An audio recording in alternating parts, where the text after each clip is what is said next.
En marzo del año 2012 viajé al Bolsón, provincia de Río Negro, a participar de un taller de construcción natural dictado por Jorge Belanco y un grupo de colaboradores. Esta resultó ser una experiencia maravillosa, transformadora, que dejó en mí una huella imborrable. La huella del barro.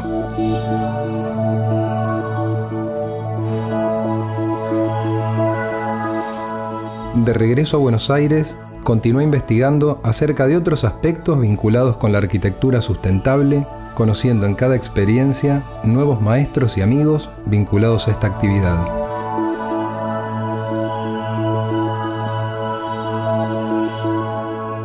Poco a poco, fui tomando conciencia de la gran demanda energética que genera la construcción y el posterior mantenimiento del hábitat. Contemplando la ciudad donde vivo, me cuesta pensar en una transición rápida hacia una arquitectura sustentable. Sin embargo, considero necesaria la gestación de iniciativas orientadas a disminuir la huella de carbono y a proteger con mayor conciencia los recursos energéticos. Con ese fin, y valiéndome de una querida herramienta, salí a buscar los testimonios de aquellos que dedican su trabajo a enseñar y construir espacios más saludables para vivir. De eso se trata esta historia.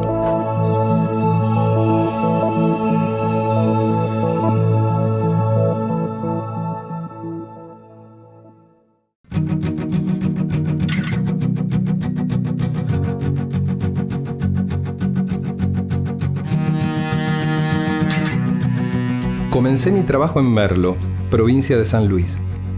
Un grupo de capacitadores brinda un taller de bioconstrucción con materiales naturales.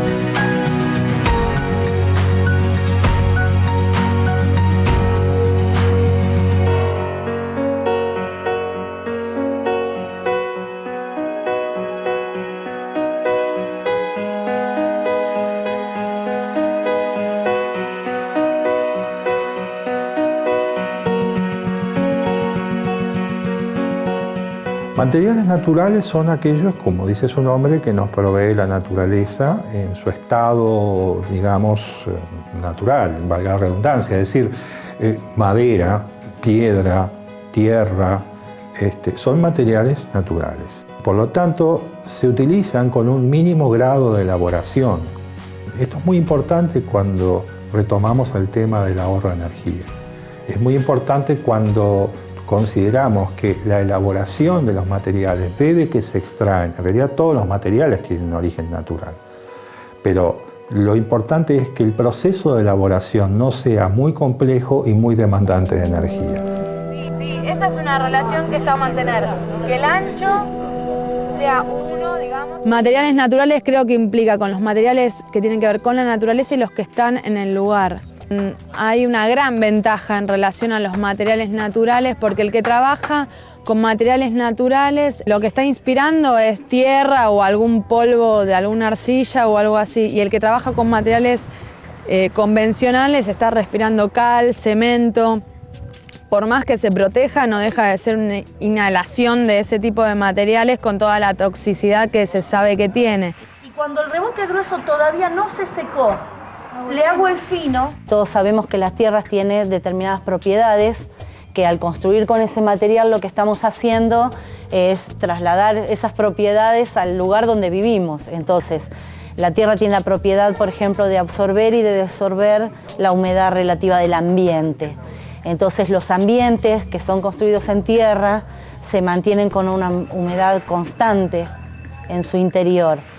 Con esto lo vamos a hacer y no va a haber ningún problema. ¿Ah, sí? Tiene que ver con mayor o menor La diferencia fundamental es en cómo se producen. O sea, los materiales naturales, en lo que se llaman las arquitecturas de tierra o la bioconstrucción o la bioarquitectura, se los trata de utilizar con la menor transformación posible, a pesar de que hay técnicas como las del bloque de tierra prensado o una tapia, que es tierra apisonada en cajón, estabilizada con cemento o con cal, pero lo que predomina como material es la condición de ese material sacado de la naturaleza con mínima transformación. A veces hay como cierto rechazo porque se piensa en la cultura de los materiales naturales como algo de pobres o está muy menospreciado como algo que no tuviese calidad y fuese para pobres, cosa que es completamente falso. Lo que tiene es una accesibilidad tanto al que tiene más o menos recursos, salubridad con el respecto del que lo trabaja, porque por todo esto que hablábamos recién con respecto a la salud propia, y también salubridad en el sentido de recuperar culturas constructivas que están anestesiadas por los materiales convencionales. Entonces son distintos tipos de salubridad para el que construye, y también manejar la escala artesanal, de tener la posibilidad desde crear el bloque de la tierra, pasar a crear el bloque, a crear el muro y a construir. Bueno, ahí hay todo un ciclo de vida completo. Habitualmente las personas no fabrican los materiales o los elementos constructivos para construir, cuando hablamos de autoconstrucción, ni una obra oficial o una obra privada se pone a fabricar los materiales. Esa es una diferencia también importante. En el caso de la arquitectura de tierra, lo que hacemos es diseñar qué material vamos a usar y cómo lo vamos a fabricar. Llamamos actualmente bioclimático a todo lo que tiene que ver con la climatización de los espacios habitables hechos de una manera natural, es decir, sin concurso de equipos o con el mínimo uso de equipos mecánicos o de cualquier otro tipo, utilizando los medios que la naturaleza nos da. En la arquitectura bioclimática, lo importante en cuanto a considerar como premisas de diseño principales es, según cada clima, cómo puede responder un edificio para lograr condiciones de confort. Incluye también el aprovechamiento de los recursos locales, energéticos, como puede ser la energía solar.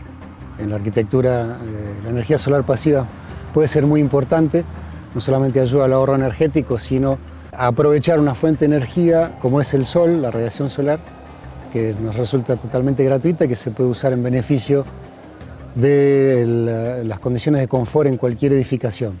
En este diagrama se ve claramente una de los elementos a tener en cuenta en el diseño de toda vivienda bioclimática, y tiene que ver con la dimensión de los aleros que hablábamos recién.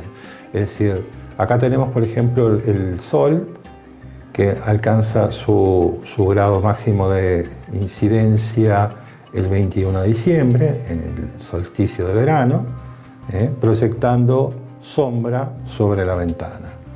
Ya a medida que avanza hacia el otoño o viniendo desde el invierno, 21 de marzo, 21 de septiembre, va bajando, digamos, en el cielo y aún proyecta sombras sobre la abertura. Pero a partir de ahí, como continúa bajando hasta el 21 de junio, que es cuando se sucede el solsticio de invierno, ahí empieza a entrar sol por la abertura y entonces sí podemos obtener lo que se llama la captación solar pasiva, es decir, tener el calor del sol entrando, siendo atrapada por el vidrio que lo deja entrar pero que no lo deja salir, y entonces estamos teniendo un airecito tibio en la vivienda. Inclusive podemos llegar a calentar algún piso que sea de un cerámico de color oscuro, y de esa manera luego, cuando el sol se va,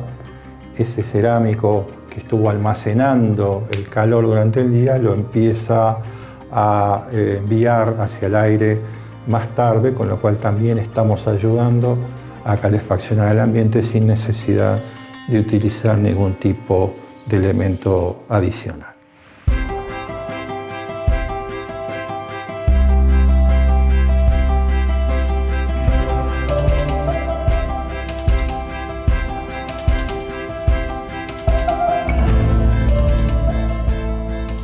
Ya cuento con los materiales para construir una casa en armonía con la naturaleza.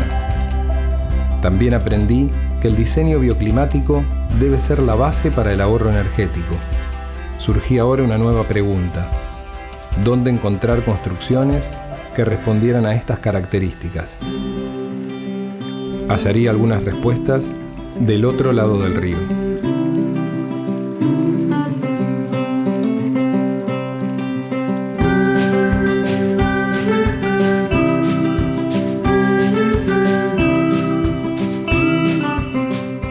Uruguay es un caso aparte.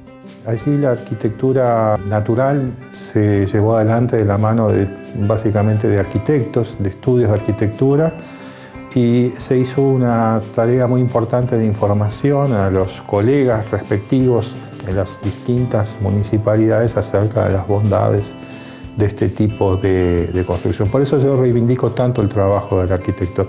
Es muy importante que esto esté en manos de técnicos para que se puedan entender entre técnicos y que se pueda intercambiar la información.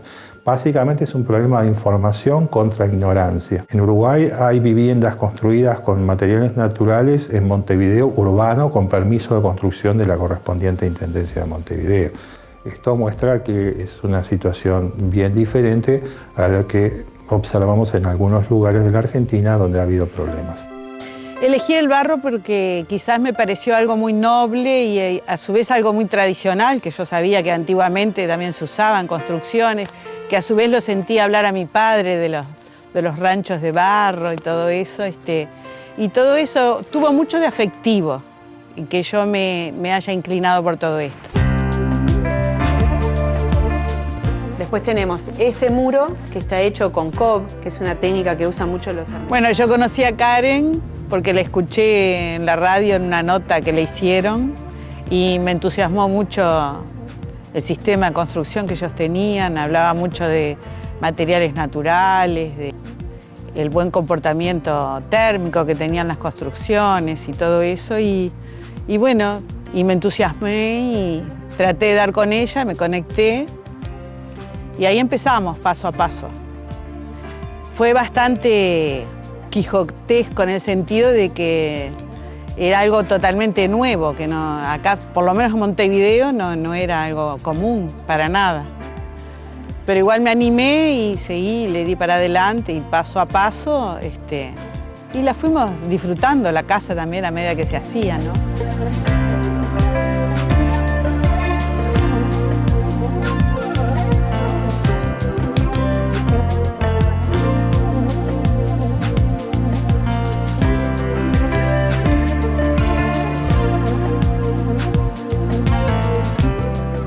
Bueno, se comporta bien porque en el invierno, es muy cálida, hay mucha diferencia de temperatura adentro y afuera, y en el verano resulta ser fresca. Así que tiene un muy buen comportamiento térmico, sí.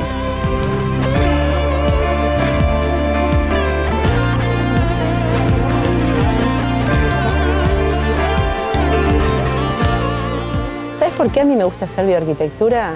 Justamente por eso, porque en general la gente que llega para hacer bioarquitectura es gente especial. Es gente que tiene otra idea de lo que es hacerse una casa.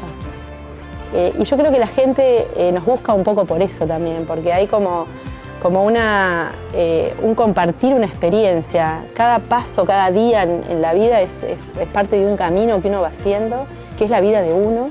Y que obviamente no se trata de hacerse una casa y te doy la llave y está terminada, sino se trata de compartir esa experiencia. Y bueno, y cada vez más selecciono mucho para quién trabajo y también qué tipo de proyectos me interesa realmente hacer, ¿no? Me siento muy bien con la casa, la disfruto muchísimo en todo el año, en el invierno, en el verano. La verdad que sí, he logrado una muy buena relación. Soy muy feliz con mi casa de barro.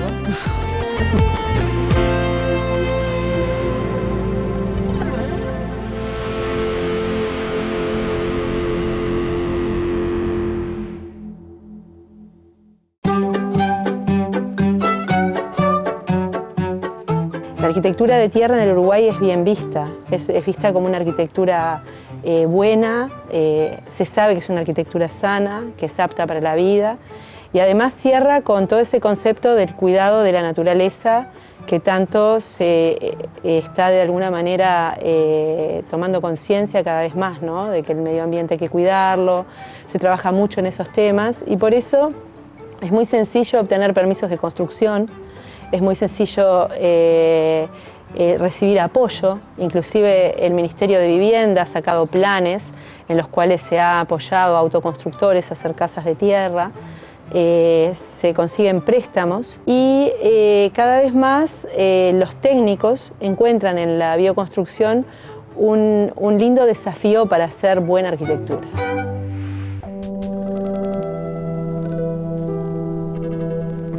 Bien, bueno, yo empecé desde muy chiquita. En mi casa me educaron de una forma muy ecológica, a pesar de que no existía la palabra ecología en aquel momento, pero bueno, incluso hice cursos de cerámica, trabajaba en la huerta, o sea, siempre mucho contacto con la tierra, con los materiales naturales y con cuidar y proteger y preservar todo. Y eso se ve que ya me dio una base para que cuando entró en la Facultad de Arquitectura, inmediatamente me empecé a interesar en las formas de construcción naturales, tradicionales, y como no encontré mucha literatura, ni mucha información, ni mucho nada, decidí que la respuesta a todas mis preguntas podía estar en África.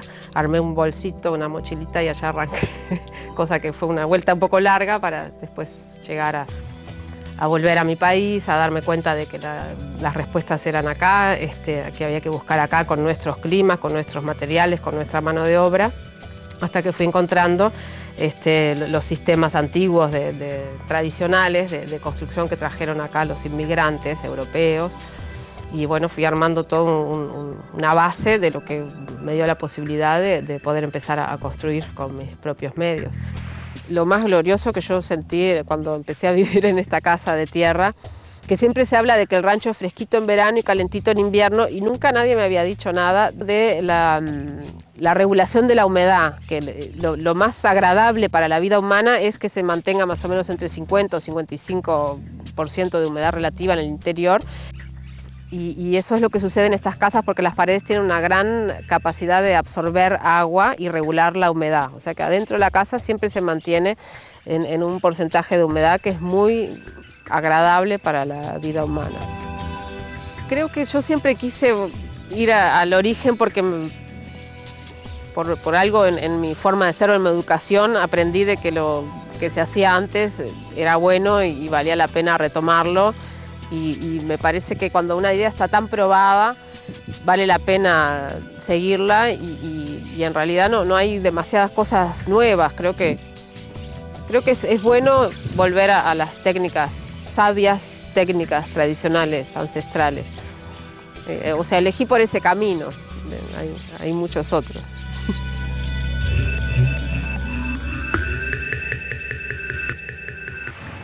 Este es un salón de usos múltiples para la guardería Juan 23, que está emplazada en Malvín Norte, en la ciudad de Montevideo. En este lugar funciona un jardín de infantes, un centro de atención a la infancia y la familia, CAIF, desde hace muchos años. Es un edificio que realizamos junto con la arquitecta Karen Hertzfeld en el año 2004 y es la primera obra social que tuvimos encarar.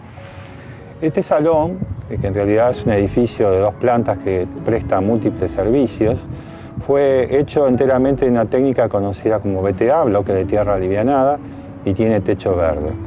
Quizás lo más llamativo que tenga sea su estructura de rolos de eucalipto, que hace que popularmente en la zona se lo conozca como la casa de palos.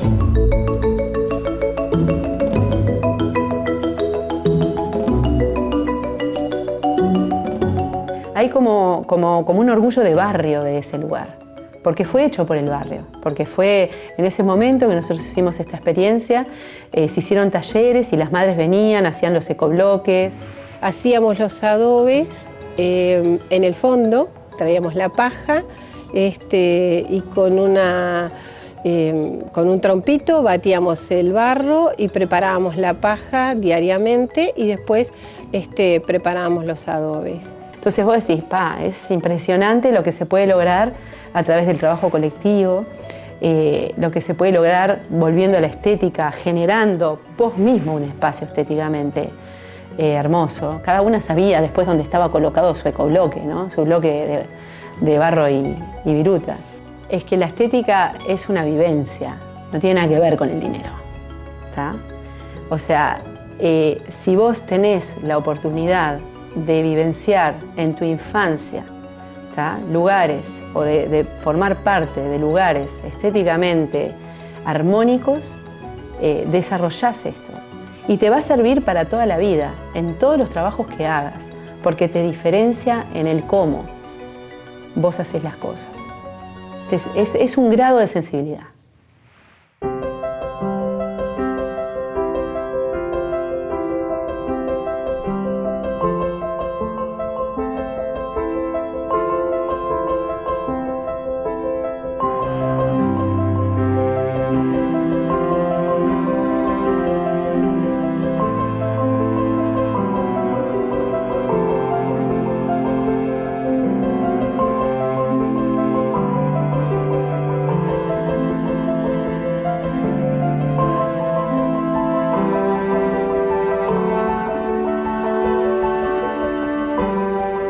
Un techo verde es un tipo de cubierta que utiliza vegetación viva como aislante térmico exterior. Esto es importante de tenerlo presente porque la primera pregunta que uno se hace es ¿por qué utilizar vegetación en un techo? Es algo que es bastante inusual. La presencia de la vegetación tiene básicamente un fin térmico, es decir, las plantas naturalmente neutralizan el entorno para su propia supervivencia y nosotros nos beneficiamos de eso, es decir, regulan la temperatura a través de procesos de evapotranspiración, a través de la absorción de la energía solar, etcétera, etcétera. Entonces nos beneficiamos mejorando el aislamiento térmico de la cubierta, del techo, que es uno de los lugares por donde más se pierde o se gana calor, a través del uso de esta tecnología.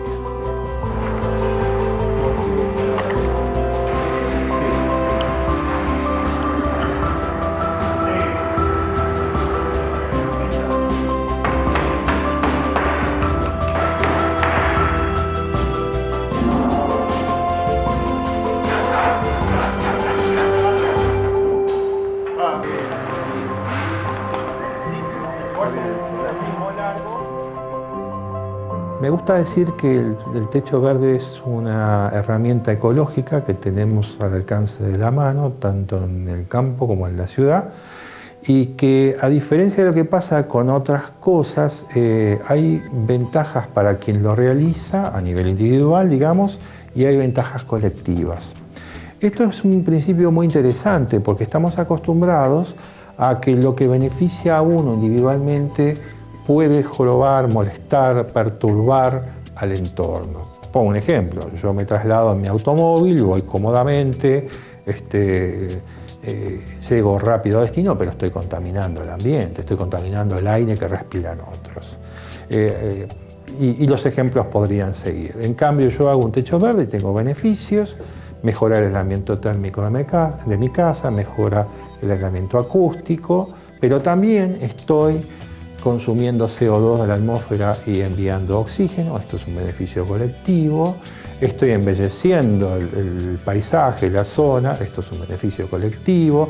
Estoy reteniendo agua de lluvia para que no caiga inmediatamente y tape los sistemas pluviales, esto es un beneficio colectivo. Entonces hay beneficios de los dos tipos que se suman. Como desventaja yo diría, bueno, es un techo pesado, requiere una estructura fuerte, quizás una inversión un poco mayor al comienzo, en el momento de realizarlo, precisamente por esto. No lo arreglo con una estructurita liviana como la que puede necesitar un techo de chapa, pero esto con el ahorro energético se compensa con bastante rapidez.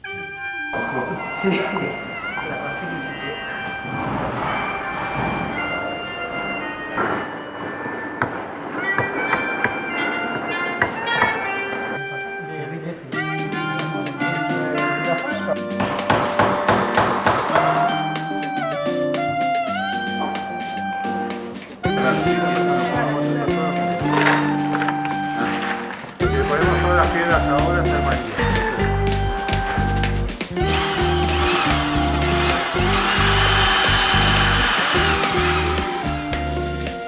La forma de armar un techo verde o techo vivo puede ser muy variada según la circunstancia. Por lo pronto hay que distinguir entre dos tipos de techos verdes. Uno son los que llamamos extensivos, que es básicamente el techo, un techo con una cierta inclinación donde tengo una vegetación, generalmente pasto, césped, o plantas que generalmente son del lugar, y que tiene como fin solucionar el tema de la cubierta. Este es el techo extensivo. Y después está el techo intensivo, que se ve más bien en forma de terrazas o de azoteas, que se transforman en jardines, donde ya hay otra profusión de flores, de plantas, de macetas, de senderos por donde se circula. Estoy hablando más de un tema ornamental que práctico, aunque también puede tener sus beneficios desde ese punto de vista. Estamos hablando de otros costos, estamos hablando de otras medidas de seguridad que hay que tomar para prevenir inconvenientes, etcétera, etcétera, etcétera.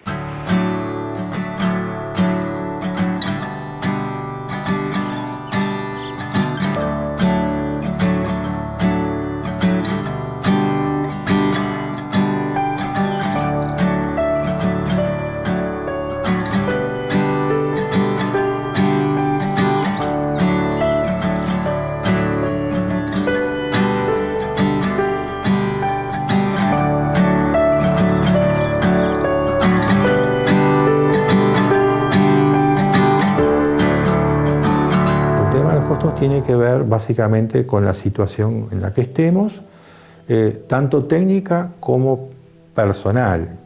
Yo me animo a decir que cualquiera puede tener un techo verde. Es decir, esto va de la mano con lo que hablábamos en algún momento respecto a lo democrático que es la bioconstrucción. Yo puedo hacer un techo verde, no importa mi situación económica. Después veré qué materiales puedo usar, qué durabilidad podrá tener, o qué lujos me puedo dar, pero en definitiva puedo acceder al techo. Esto es muy importante destacarlo.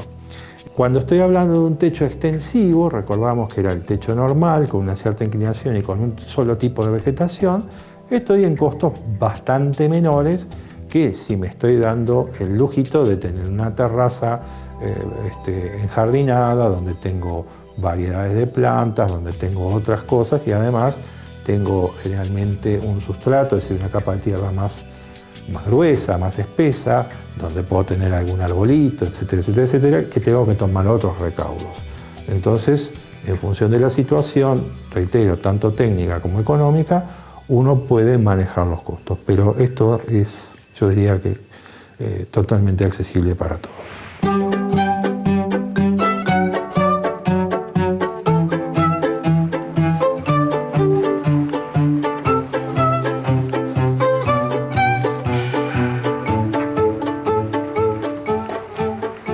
También después el pasto cuando empieza a agarrar, sí. Las primeras semanas hay que regarlo. Ahí sí. Se va rellenando.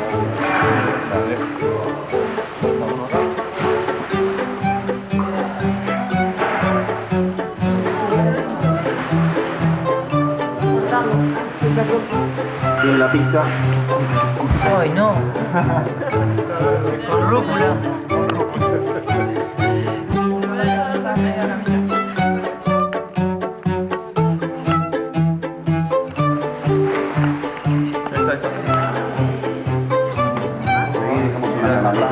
Y acá no, acá vamos plantando.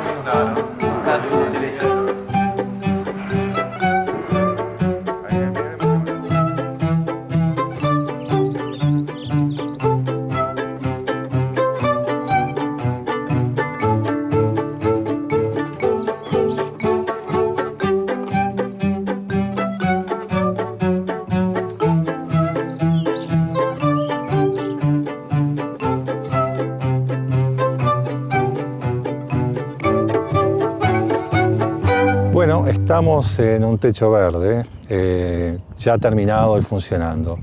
Este techo tiene 2 años realizado, por lo cual la vegetación ya se ha enraizado, se ha consolidado.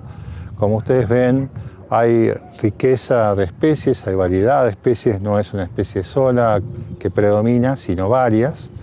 en algunos casos las gramíneas, en otro caso los sedums son las que van cubriendo la superficie del techo, y se puede ver una percepción muy interesante de cómo es difícil saber dónde termina la cubierta y dónde comienza la vegetación que está a nivel del suelo.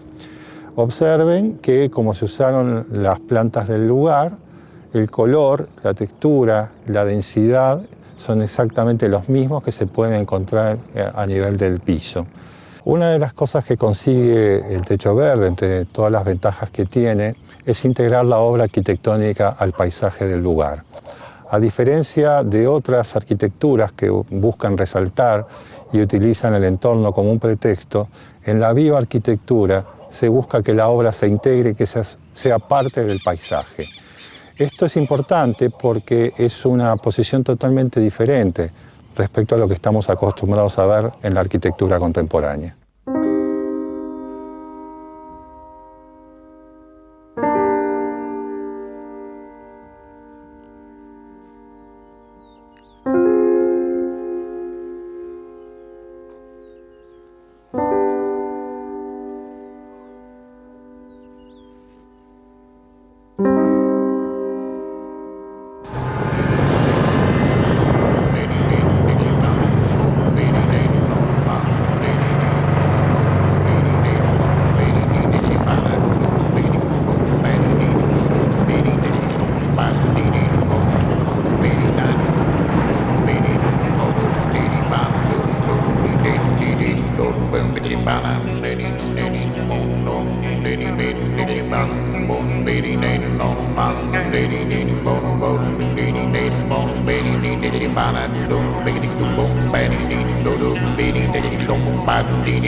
Llegué al delta del Tigre, provincia de Buenos Aires.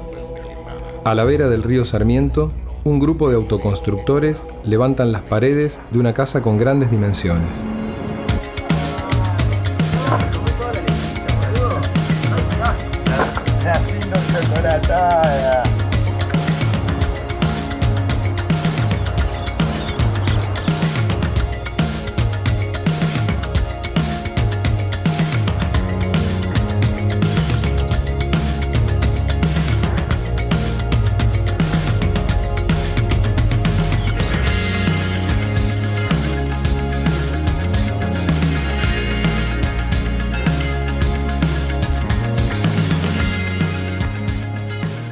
Las casas de barro son antiguas,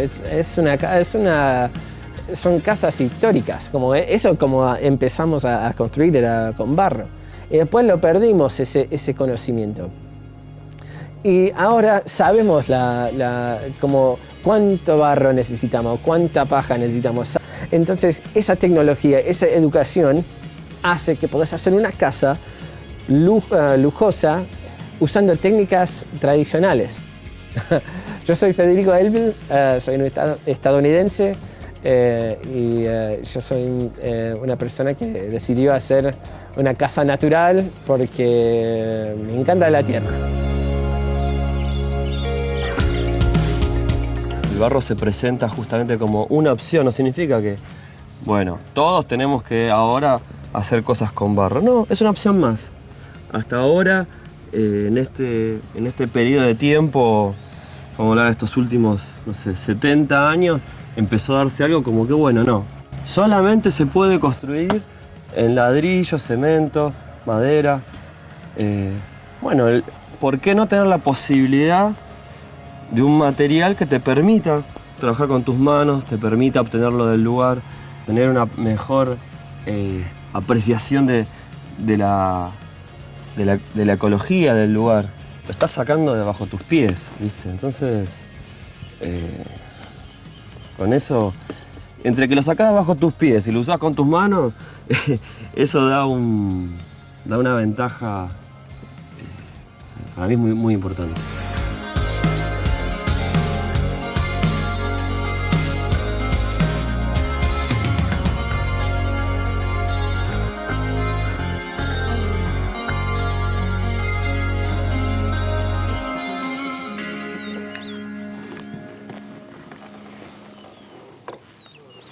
Ahora estamos en el Delta, provincia de Buenos Aires, construyendo una vivienda en 2 plantas, casi en 3, porque lo que es el cimiento en realidad está a 2 metros de altura sobre pilotes y en una zona inundable, con lo cual presenta todo un desafío porque esta construcción está sobre el agua.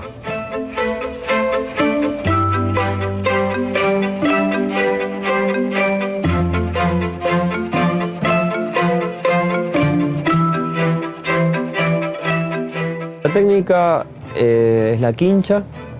Es una técnica muy fácil de hacer, rápida, requiere...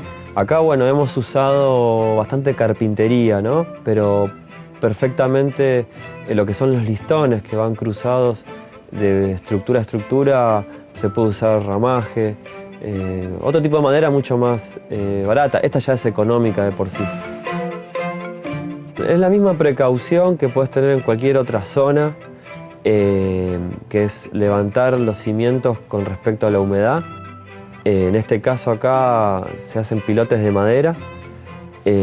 Acá estamos a 2 metros, nuestro suelo está a 2 metros de altura, con una carpintería muy fuerte que soporta esta estructura porque hay que recordar que es una vivienda de casi 140 metros cuadrados distribuidos en 2 plantas.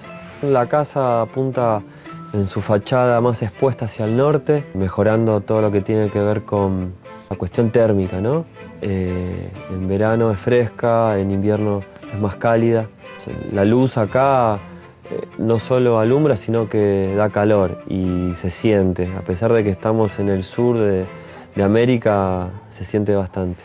Quiero destacar que el cimiento, o sea, los pilotes, cualquier tipo de construcción lo necesita acá. O sea hormigón, madera o barro. No es que porque es barro. Y lo otro es el alero, que nos hace una doble protección contra no solo lo que es el sol en verano, sino la lluvia. Para los aleros usamos, son botellas de bebidas, botella de plástico que está prensado y está hecho como una chapa entera. No sé si lo puede ver de acá, pero todo eso es una chapa. Son la misma tamaño de las chapas comunes. ¿Sí? Pero son mucho más gruesos porque es un montón más prensado y se hace mejor aislación.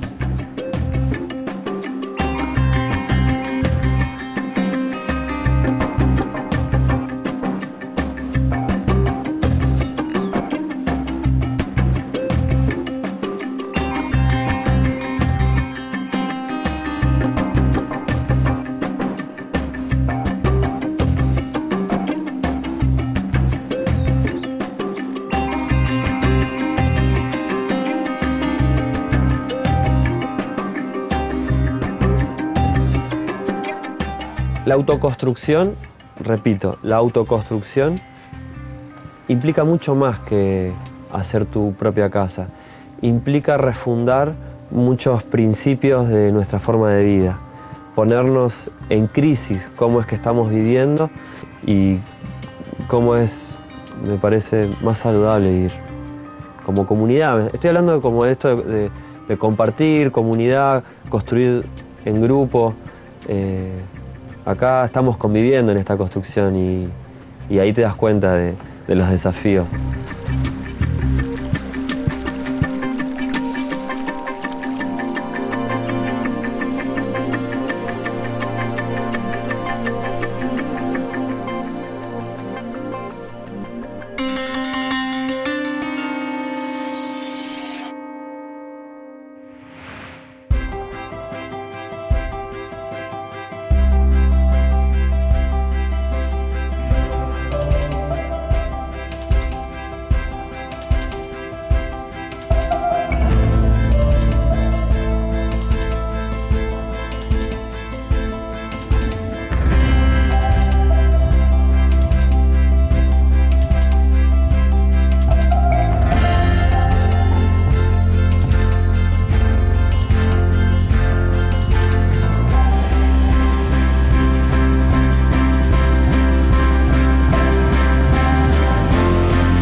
conocer la iglesia de San Francisco. Los franciscanos fueron la primera orden en asentarse en Santa Fe la Vieja y construyeron con tierra apisonada. Vamos a ver técnica de tapia, con encofrado, una mega estructura porque realmente soportaba un techo sumamente importante, así que es una estructura muy, muy sólida y que de hecho 400 años después todavía está ahí. Bueno, Juan de Garay elige el lugar para asentar la ciudad buscando la loma más alta. Estamos a orillas del río de los Quiloazas, que actualmente es conocido como el río San Javier, y se asientan en un lugar justamente que les fuera propicio, que estuviera cerca del río, que era la vía de navegación fluvial. Ellos llegaron por este río navegando desde el Paraguay. Claro. Y entonces ahora estamos llegando a lo que era el antiguo convento de San Francisco. Ahora llegamos a la iglesia y convento de San Francisco. Bueno, los franciscanos fueron, como te decía hoy, la primera orden en asentarse aquí. De hecho, el día de la fundación de Santa Fe ofició misa un sacerdote franciscano y fue el primer lugar que se descubrió, la primera excavación que sacó a la luz a Patagoyán en 1949. Si nos enfocamos en el tema que nos trae, que es la bioconstrucción, estoy leyendo carteles que dicen cimientos en tapia. Sí, cuando llegaron acá, te imaginarás, emplearon las técnicas que conocían y el recurso que tenían a mano para construir. No vamos a encontrar cimientos de piedra ni de ningún tipo de material duro porque no estamos en zona donde haya piedra ni materiales duros. Entonces lo que se hacía era con la misma tapia realizar cimientos bastante más anchos. Estamos hablando de muros de aproximadamente entre 1,20 m y 1,50 m de ancho y los cimientos tenían alrededor de 2 metros de ancho. Estos son los cimientos en tapia. Estos son los cimientos, lo que ves más abajo son los cimientos, donde termina el último escalón estaría el nivel del piso y el resto ya es el ancho de las paredes, el ancho de los muros que tiene más o menos 1,20 m. Esto se hacía por medio de encofrados de madera pulida que se ponían los entablonados a los lados y lo que se hacía era preparar la tierra, que no es más que tierra, no tiene ningún otro elemento, era tierra que se dejaba a la intemperie durante las lluvias. Por ejemplo, tenemos, justamente como estamos al lado del río, material con mucho contenido de arcilla y es una arcilla con también un alto contenido de hierro, por eso se la ve como muy colorada. Se ponían una capa de 10 o 15 centímetros de tierra, las indiecitas eran las encargadas primero de apisonarlo con sus pies y después los hombres con pisones de madera. La dirección técnica de estas obras las hacían los sacerdotes, que eran los que traían el conocimiento desde Europa. En este caso de la orden franciscana, los jesuitas también tenían su forma de construir. Es una técnica que recibimos de Europa, los europeos a su vez la recibieron de los moros y así tiene una trayectoria mucho más amplia. Pero acá es básicamente tierra cruda, apisonada, la que se usaba en las iglesias. Los pisos de las iglesias también eran de tierra apisonada, que de hecho, como en esta, se utilizaban como enterratorios, no había cementerios, sino que a los vecinos se los sepultaban las iglesias. Claro, sí veo. Y el ancho de las paredes da la sensación de que había una acústica y una masa térmica impresionante. Sin ninguna duda. Estamos hablando de 400 años atrás, cuando no había micrófonos para dar las homilías. Entonces, la acústica estaba dada por el tipo de la estructura y además este tipo de técnicas permitía soportar techos de gran importancia. Otra característica que no es menor en lo constructivo eran las aberturas. Las aberturas eran de maderas duras, muy pesadas, que se traían enjangadas desde el Paraguay, muy caras además, y que estaban construidas con sistema de quicios. Giraban sobre su propio eje pivotante, entonces los 300 kilos que tenía cada hoja de una puerta no repercutían en la estructura de las paredes. Había una sabiduría sumamente importante para elegir las técnicas y la forma de construir. Este edificio está ubicado longitudinalmente de norte a sur. Entonces, la porción más angosta estaba al sur para protegerse de los fríos. Además, contaba con grandes galerías para protegerlo de las lluvias y de los vientos, porque esta tierra quedaba prácticamente así, no se utilizaba cal para revocarla, sino que lo que se hacía era con la misma arcilla, darle algún terminado, mezclada incluso con grasa animal. Con eso se hacían los revoques. Hay un nuevo convento, digamos. Hay un nuevo convento, la ciudad, de acuerdo a la ley de Indias, fue trazada exactamente de la misma forma como estaba acá. Eso también favoreció o facilitó las tareas de excavación, claro, porque al haber reconocido el primer lugar a donde empezaron a excavar, que fue en San Francisco, sabían exactamente dónde estaban situados el resto de los edificios. Así que sí, hay una nueva Santa Fe, con algunas cosas nuevas y con cosas que se llevaron de acá. De hecho, la iglesia de San Francisco está construida también con tapia. Claro.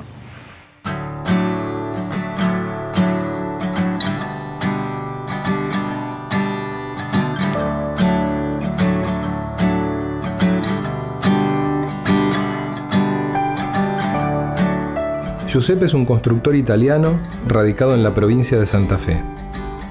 Su compromiso con la bioconstrucción me lleva a definirlo como un albañil de la historia.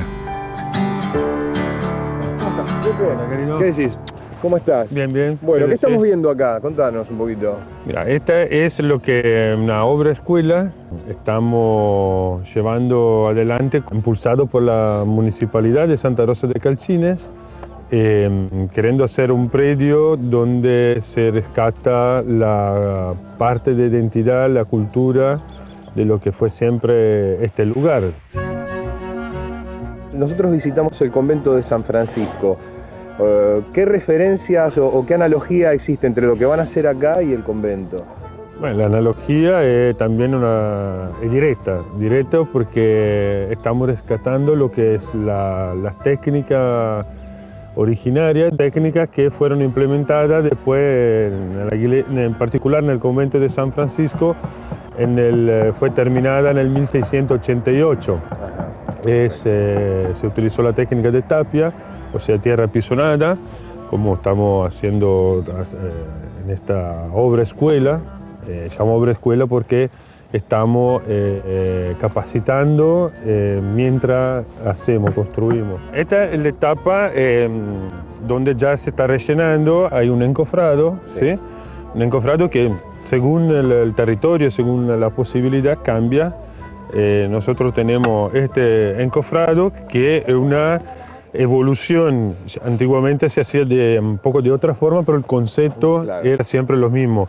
Estos dos paneles, una contención donde se le vierte una tierra seleccionada del lugar y mezclada con, en este caso, con estabilizante. Un estabilizante que utilizamos cal, otros utilizan el cemento. En este caso estamos usando una cal aérea para que se endurezca con, digamos, el aire, para entendernos. Después se puede utilizar cuando es más húmeda la tapia, la cal hidráulica. Eso también es otro conocimiento que estamos reflotando, que acá se fue perdiendo el utilizo de la cal como elemento importante para darle también una cierta resistencia, cosa que antes no tenían a disposición. Exactamente. Mira, eso también es un concepto. Yo preferiría llamarla tierra, porque el barro es como decirle, es la unión de agua y tierra, formo barro. Acá estamos usando una técnica que ahorra muchísimo la cantidad de agua, que obviamente se requiere agua no salada, agua casi potable, agua dulce, ¿se entiende? Entonces tenemos un ahorro increíble en tema de agua, una de las técnicas que menos agua utiliza. Y eso es muy importante, sobre todo como en el norte de la provincia de Santa Fe, donde no hay agua. Y la poca que hay es salada. Así que también tenemos un ahorro en ese sentido. ¿sí? Tenemos la huella de carbono que es muy baja.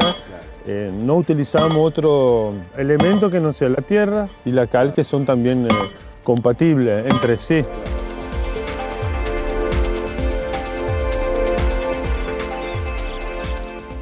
Filosóficamente miramos este pájaro muy típico en Argentina, que es el hornero, la autoconstrucción, esa necesidad que también el ser humano tiene, como todas las especies animales, tener una cueva, un reparo, y de ahí mucho más, ¿no? También el ser humano lo transformó también en otro tipo de instancias, el estar junto y la protección. Y la autoconstrucción es algo que también Indira Gandhi hablaba mucho de eso, que el ser humano de hace siglos, de miles de años, que viene resolviéndolo, el tema del hábitat y de su nido.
La huella del barro me conduce hasta Arroyo Leyes, provincia de Santa Fe, para descubrir el trabajo de una arquitecta muy original. Pero de todos modos, es la posibilidad como de sacar las cosas de la nada. Es un terreno vacío donde empiezan a aparecer materiales, una voluntad, una idea que se transforma en un dibujo que se hace una maqueta a escala, y a lo mejor en 2 o 3 meses está la casa construida, está la familia, está la señora cocinando en la casa, los niños durmiendo en el cuarto. Decime si eso no es magia, decime si eso no es un acto creador. A mí me gusta mucho, una vez terminada la obra, ver la maqueta, y me emociona ver cómo hasta queda más bonita la realidad que la maqueta, que nuestros sueños. ¿Y si eso no es magia? ¿Y si le agregamos barro? Y si le agregamos barro es la síntesis, ¿no? Tomar los elementos que están a nuestra disposición, que abundan, aglutinarlos de una manera y que surjan formas, y que esas formas a su vez sean envolventes de acciones y de vida, de energía humana, de emociones, de una familia, de un amor que se inicia, de un embarazo, de un niño que gatea.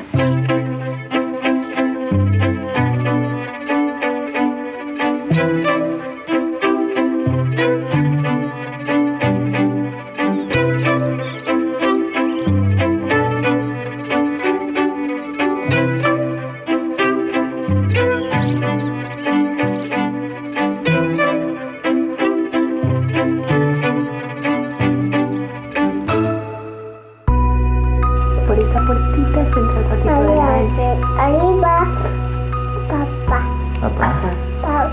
Esa es la casita. Ahí toma la ensalada bien. ¿La ensalada? Papá, mamá. Y por ahí Tome. se va. Mamá y papá y mamá tome acá. Ah, y está el baño también ahí. La cama de mamá y papá. ¿Y Angelina ya no duerme más en la cama de mamá y papá? Y ahí come, ahí. Ahí sí duerme. Ahí comen. ¿Sí? Y ahí. ¿Y Angelina tiene un cuartito para ella solita? Acá donde va.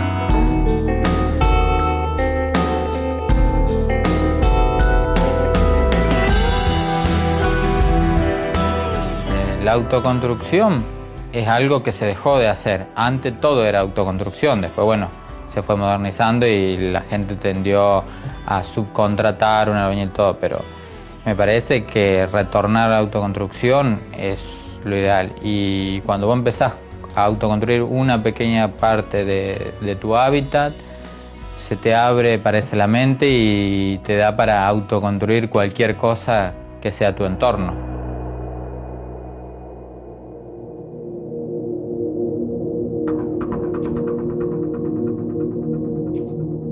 En autoconstrucción, que es lo que yo hago, yo hago diseños con las familias que se acercan a mi taller, diseños bioarquitectónicos, estudiando el terreno, estudiando las posibilidades del lugar y promuevo que la familia se lo construya ella misma.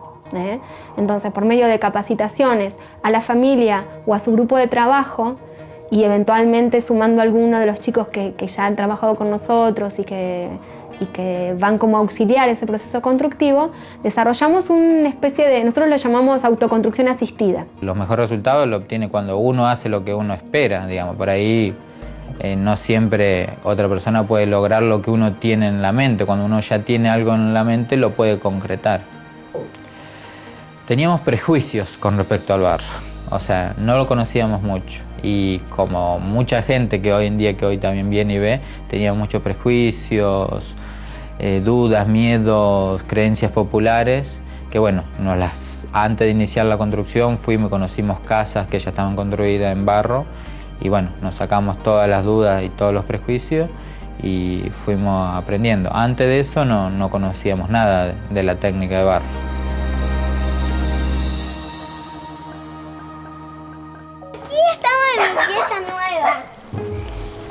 Acá están abotezas que arriba le vamos a hacer como una flor.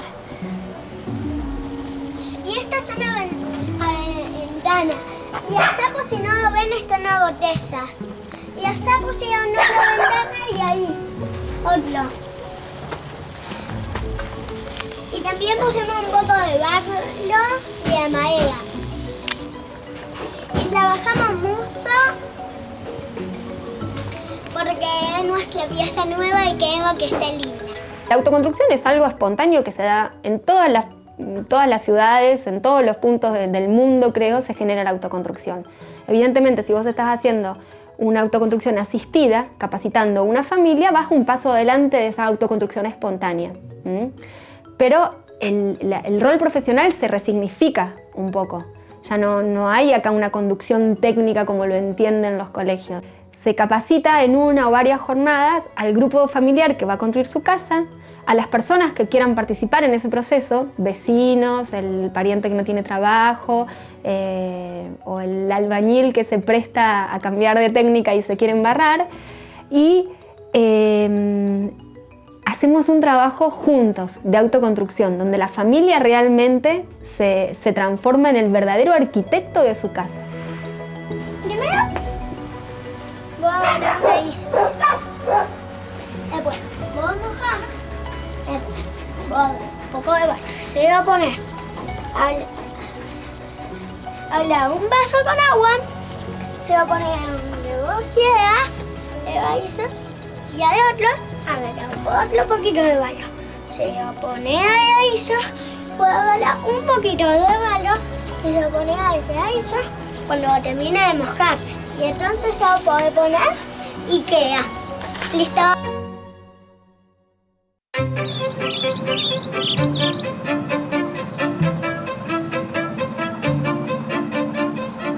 Y la habitación de las hadas es un sueño y una utopía que pudimos alcanzar.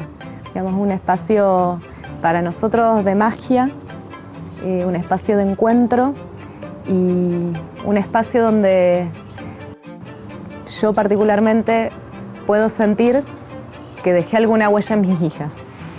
Y ese espacio era otro, no es el espacio que tenemos ahora de la habitación de las nenas, donde vos entrás y no es solamente lo material, sino que hay una energía que tiene que ver con las caricias que uno dejó en esas paredes, el esfuerzo, Ahora me estoy emocionando. Hubo festejos. Y no, porque por eso, por lo significativo que fue, lo lindo que fue. Y aparte, como decía Ana, poder transmitirle eso a las nenas, digamos, de que ellas fueron hacedoras de su propio espacio y que ellas, ver que es posible que ellas más adelante puedan hacer su propio espacio también, su propia construcción, que no queda solamente en una habitación, digamos, en otros ámbitos de la vida, que ellas tienen que ser partícipes de lo que quieren lograr. Inclusive me ha pasado en obras donde aún los dosajes los cambian, porque cuando vos te empoderás, vos estás haciendo tu casa, por más que venga la arquitecta a decirte que vamos a hacer la tierra, 2 partes de tierra y 4 de arena, por ejemplo. Si vos probaste y te gustó más una de tierra y a una de arena, porque te pareció más dura, ¿qué haces? ¿Lo que te dijo el arquitecto o lo que vos experimentaste y estás verificando que es mejor? La gente se emancipa. Ellos son los verdaderos constructores. ¿Y quién mejor? Los más interesados en que su casa sea hermosa, fuerte, bella. Y volvemos a nutrirnos. Yo aprendo de ellos, ellos aprenden de mí y vuelve otra vez la magia.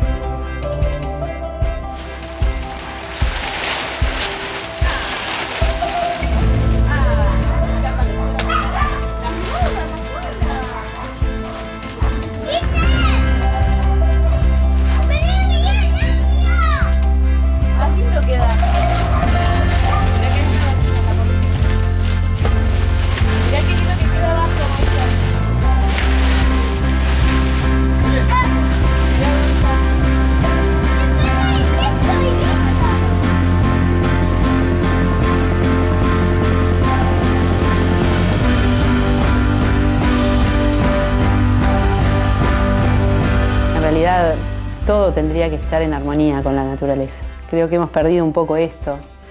Y una casa es como un ser humano, o sea, si está en armonía con la naturaleza, si cumple su ciclo de manera natural, ¿tá? Y no queda como un escombro miles y miles de años sin que nadie la use en un futuro cuando muere, o durante su periodo de formar parte de nuestra vida es incómoda, no cumple su función, no es un buen cobijo, no se enferma. Estamos hablando para mí, de una muy mala arquitectura, ¿no? Entonces, mi decisión de hacer bioarquitectura tuvo que ver con eso, con buscar una arquitectura que estuviera en armonía con la naturaleza, o sea, que desde su concepción, de lo que es empezar a producirla a su uso, yo no esté o esté tratando de provocar el menor daño posible a la madre tierra.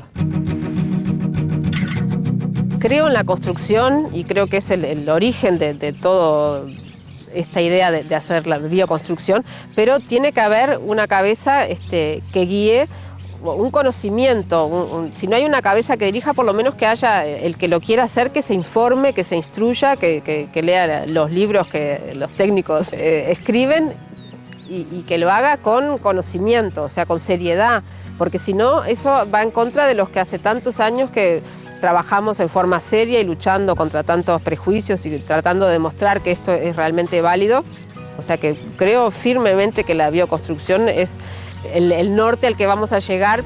Es por eso que pienso que a mí no me fue bien cuando yo quise construir para viviendas de interés social, porque no se sabía, no se conocía y el prejuicio era mucho más importante que las ganas de tener. Cuando uno tiene ganas, lo hace. Nada es imposible. Me empezó a hacer más feliz construir con tierra que con cemento, quitándole de pronto la tensión entre bien o mal, entre bueno o feo, entre mejor o peor. Solamente conecté con una forma de construcción en la cual me involucré materialmente, o sea, manejaba el material, materializaba con mis manos. Eso me emocionó profundamente y me hizo sentir que mi felicidad iba por ese camino, que yo quería construir involucrada, tocando la materia, generando forma, generando arquitectura. Cada vez que avanzábamos en la construcción, en la utilización de estas técnicas, yo me preguntaba, ¿qué pasó con esto? ¿Por qué esto se dejó de hacer? porque esto se perdió. Me sorprendía gratamente el comportamiento del material, la nobleza, la facilidad, la ductibilidad para trabajarla. Era como una magia, una abundancia, un redescubrimiento, un nuevo paradigma, realmente un nuevo paradigma, constructivo y de vida. Que el ser humano se construya su propia casa es algo totalmente común, es algo tradicional que, insisto, está bueno recuperar. La autoconstrucción, además, hoy por hoy, con las realidades económicas que se viven, es lo que le permite a mucha gente acceder a una vivienda que de otra manera quizás no podría pagar. Pero no confundir autoconstrucción con autodiseño. El trabajo de diseño sigue siendo un trabajo profesional. Y esto no es que yo quiera defender ninguna chacra, sino todo lo contrario. Se trata de obtener el mejor resultado final. El autoconstructor va a invertir tiempo, va a invertir dinero, va a invertir esfuerzo en hacer algo tan importante como es su casa. Y lo que queremos es que le quede lo mejor posible, que le dure muchísimos años y que le dé las satisfacciones que él espera. Al revés de lo que sucedió en muchos otros lugares, aquí lo fuerte que se está dando con la construcción con tierra se está dando a través de los autoconstructores, que cada vez más, por suerte, están buscando capacitarse y aprender de manera más seria las técnicas. Hay urgencias en nuestro país en cuanto a los temas de vivienda. Si yo tengo una familia y necesito ponerle un techo sobre la cabeza y tengo todas las posibilidades con los materiales que tengo en mi terreno o muy cerca de mi terreno, ¿por qué no? Es un tiempo propicio porque probablemente se están abriendo las conciencias, o sea, se está concientizando y hay quien recibe. No estamos más combatiendo, no somos más Don Quijote, ¿no? Y en este caso se está viendo por qué. Porque el clima nos está pidiendo eso, que paremos un ratito, que vemos forma alternativa en una forma de vivir, no solo de construir, de vivir. Y se está dando porque la sensibilidad de muchas personas la lleva también a acercarse a algo que es lo más cercano a lo natural. Si pretendemos tener una construcción de buena calidad, una calidad normal, edilicia, conviene pedir el asesoramiento, la ayuda de personas que conozcan cómo es el manejo de la tierra, sus tiempos constructivos, cómo es el oficio del manejo de materiales naturales. Esto también tiene sus leyes de oficio, que para recomendar como mínimo tiene que ser la del oficio de la construcción. Es decir, no es fácil construir con materiales naturales y tiene sus leyes que tienen que ver con el oficio de la construcción, como mínimo. Y yo sí soy una convencida del oficio. El oficio es fundamental, tanto para construir como para cualquier cosa que uno quiera hacer. Yo en la intuición pura, sin conocimiento, ya sea científico o sin conocimiento práctico, y no creo, porque ¿cuál es la base de todo ese conocimiento? La mano es nuestro principal instrumento. El primer momento es el tacto. Entonces se trata de recordar eso, de cómo podemos dar forma con la mano. Y a partir de eso convertir, o sea, un poco volvernos alquimistas y convertir el barro en una vivienda, por ejemplo.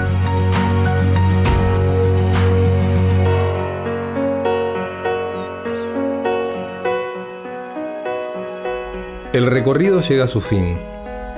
Dediqué más de un año a explorar y descubrir diferentes lugares y personajes que, a pesar de la distancia y las metodologías, tenían un mismo denominador común.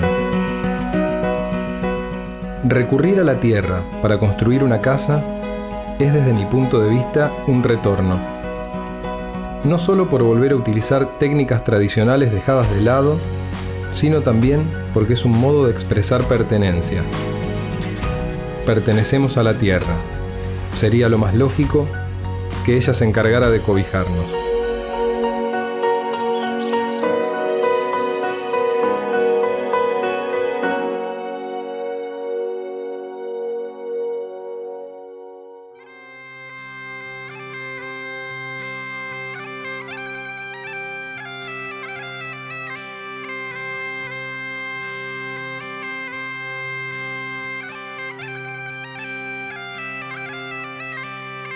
Beside